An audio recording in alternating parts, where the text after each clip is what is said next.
What's up, Jazz Plus? Welcome to another edition of Shoot the Shot. Our guest today is assistant coach Sean Sheldon. Sean, what's up, man? Sir. Welcome. Thank you for having me. First, discuss your coffee choice. What are we drinking? I went Americano, so Okay. double shot, little hot water. Sean is a caffeine aficionado.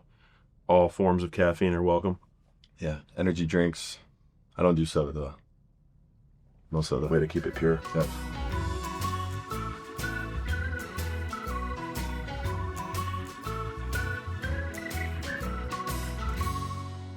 Okay, so let's introduce you to everybody at home. I'm going to give you an opportunity to give like a 45-second, like, who is Sean Sheldon? Where are you from? How'd you get here? Okay. Born and raised Northern Michigan. Lake Michigan is super close. 5 minutes from my house, water everywhere. Went out to school out east. Wanted something different, so went out, played at William & Mary in Virginia. Went overseas for a year, had to get surgery.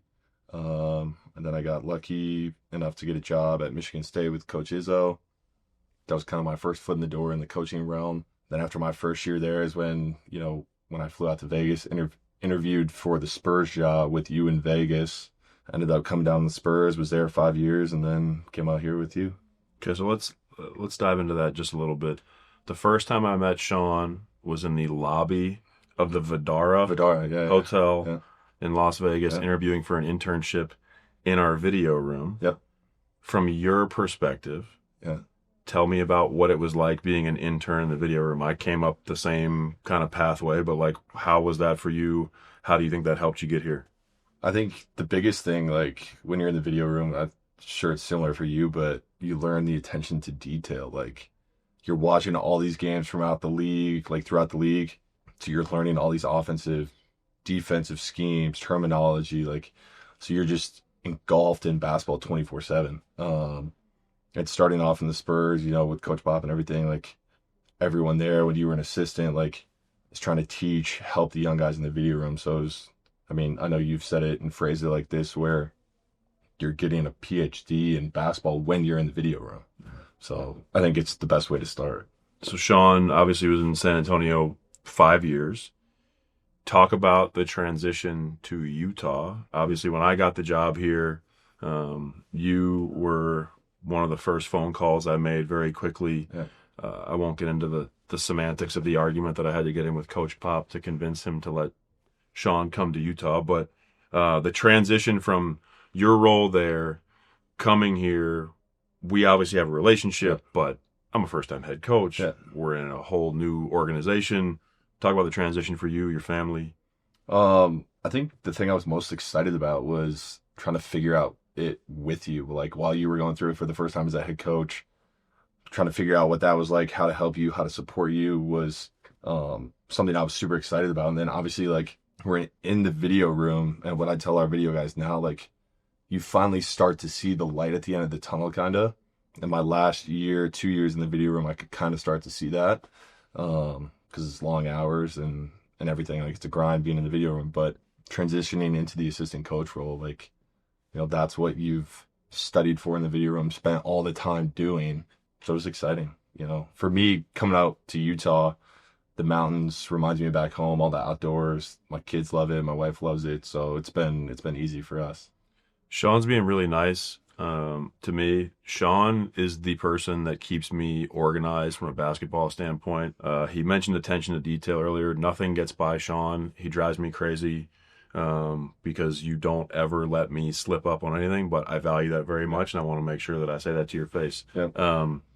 Show love is our team mantra, kind of our organizational battle cry, so to speak, for our group right now. What does show love mean to you? I think the thing that I've taken away the most from it is just being appreciative for the things you have, things you're given. Like, I feel like it's easy to be really negative all the time, but if you can be appreciative of the opportunities, that you're given, say thank you. Like, people are trying to help you out. We're trying to help the players, to just appreciate the time people are giving you and trying to help you become better in, different aspects of life and everything. So I'll give you an opportunity now in the show love space to show love to one person in your life right now. Could be somebody in the organization, family, friend, anybody, but take 30 seconds, show love to whoever you would like. Can it be two people?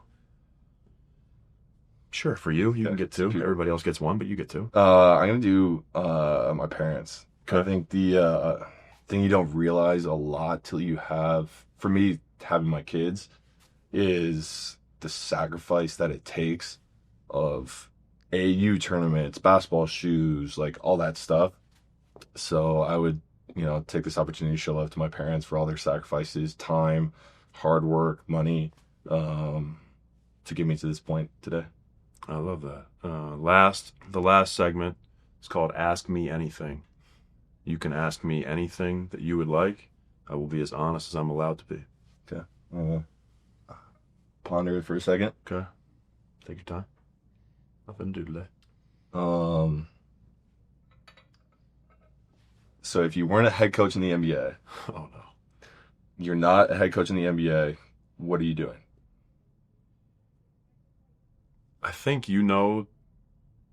because you and I have talked a lot about like the backstory, that I was very close to taking a job working on Capitol Hill, writing Yeah. press releases for a senator. Okay. I was an English major Yeah. in college. It's hard for me to say out loud that I think I'd be in politics. That's like really dark and scary. But if I wasn't a head coach in the NBA, like I do think there's a world where like I'm teaching at a high school and I'm a high school coach. Like Yeah. I don't think that was outside the realm Yeah. of possibility for me. And I say that because like I think back to being 22 and like that moment where I was lucky to get into Yeah. the NBA space, but the other route was I was going to be working in politics. It would be really hard for me to imagine myself in politics right now. So I'm going to say You get to live it. Yeah.